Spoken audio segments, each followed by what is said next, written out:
Good evening and welcome to the Township of Woolwich Special Council Planning Meeting on October 3rd, 2023. We are now live on YouTube. It's great to see all those attending in person and welcome to everyone tuning into the live stream. I will now do a roll call of council. I, Councillor Bryant, am present and chairing this meeting. Councillor Burgess? Present. Councillor Cadeau? Present. Councillor Grant? Present. Councillor Swint? I'm present. And Mayor Shant sends her regrets. I want to acknowledge the land on which we live has been here from time immemorial, and that Indigenous people have lived here from time immemorial. I thank the Shinaton, also called Adirondack, the Anishinaabe, the Haudenosaunee, people who have lived here and cared for this land and who continue to share and steward this land with us. May we together learn to care for each other, our flora, fauna, and the land that sustains us. Council, does anyone have any declarations of pecuniary interest? No, seeing none. Public meeting. The following portion of the meeting is for information only and no decisions will be made tonight. Any questions can be directed to Development Service staff following the meeting. I declare the planning public meeting to be open. This evening, we have Manager of Planning, Jeremy Vink, to provide council with an overview of his information report. Mr. Vink. Thank you, members of council and Madam Chair. This is the application for 76 Howard Avenue on Elmira, Zone Change 9/2023, Elmira Photo Lab. The property is located within an industrial land use designation in the official plan and is currently zoned General Dry Industrial M2 with site-specific provisions. The current site-specific provisions allow a data service operation freestanding non-accessory office, research and development studio, and a theater for the performing arts. The property is currently developed with two buildings for multi-tenanted buildings.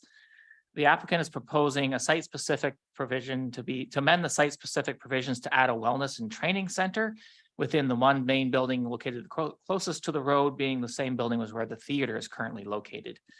They're not proposing any new buildings or changes to the exteriors of the buildings at this time. The applicant has provided some justification with regards to the application.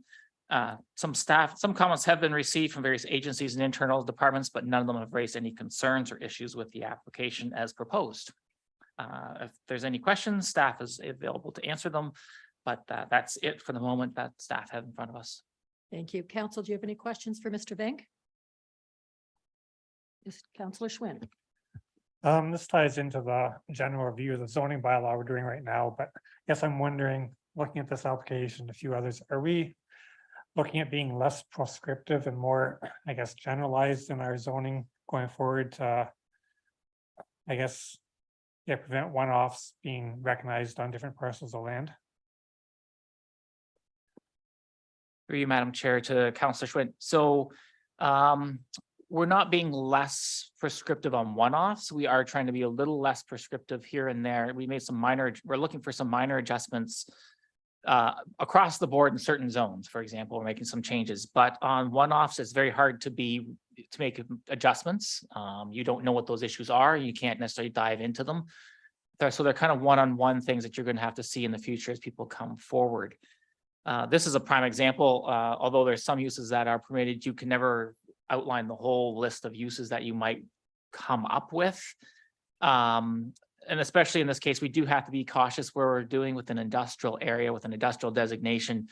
And we have to be cautious, and you're going to see that when staff come back with the recommendation report, is that we also have to look at that we don't negatively impact the industrial area with commercial uses. So the more sensitive land uses you introduce into the industrial area, the harder it is for those industrial uses to operate without compatibility issues. So we do have to be cautious about what we do allow on, especially on one-offs, even in this case. So they have to be reviewed. There has to be more analysis done to do some of these one-offs and just to understand the implications of them. So we can't do that all in the general zoning amendment.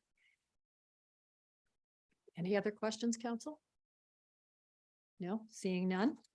Okay, we also have the consultant on the application, Scott Patterson, with us tonight. Mr. Patterson, would you please come forward and make your presentation?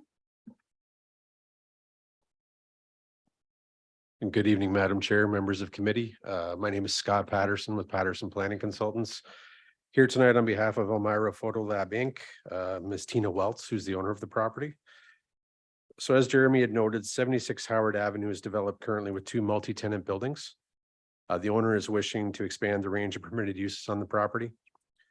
The property recently went through site plan approval in 2021, and a new building was developed at that time. No physical changes to the site or exterior of the buildings is proposed as part of this application.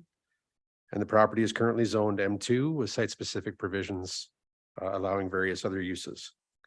So the zoning bylaw amendment before you is to seek permission to allow for a wellness and training center. Next slide, please.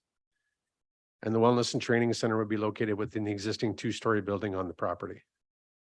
Through our review of the zoning bylaw, we don't readily see a permitted use or a type of zoning that allows for a gym, training facility, or fitness center that you commonly see in most bylaws.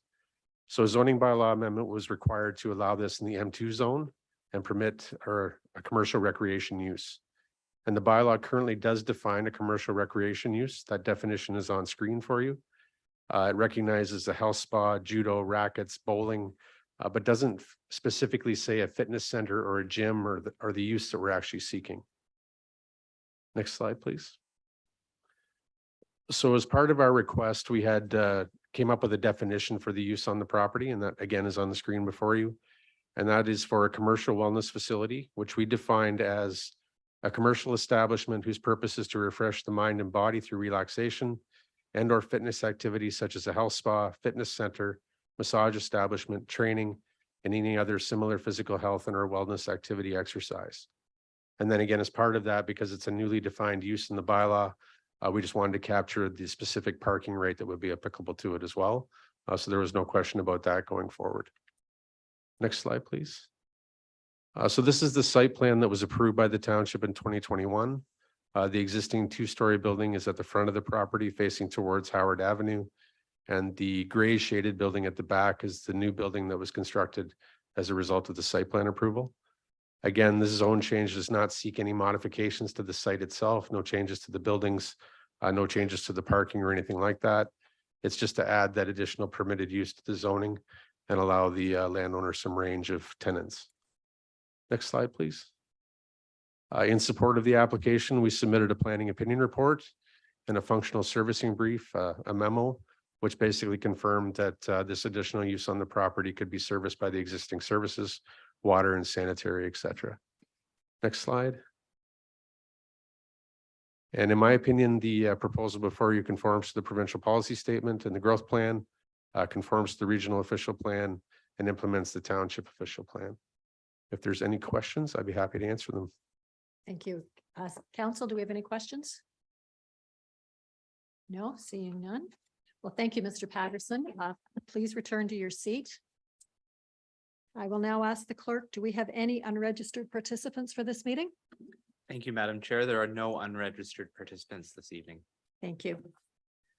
There being no further speakers, I declare the planning public meeting to be closed. So moving forward, we now have 2 items for information and public notices. 4.1 item for approval being the items for the information and public notice, Committee of Adjustments, notice of hearing, and notice of planning public meeting. Do I have a mover and a seconder for these? Sorry, Councillor Grant, and seconded by Councillor Cadeau. The screen gets confusing. Okay, and all those in favor? Any questions? None?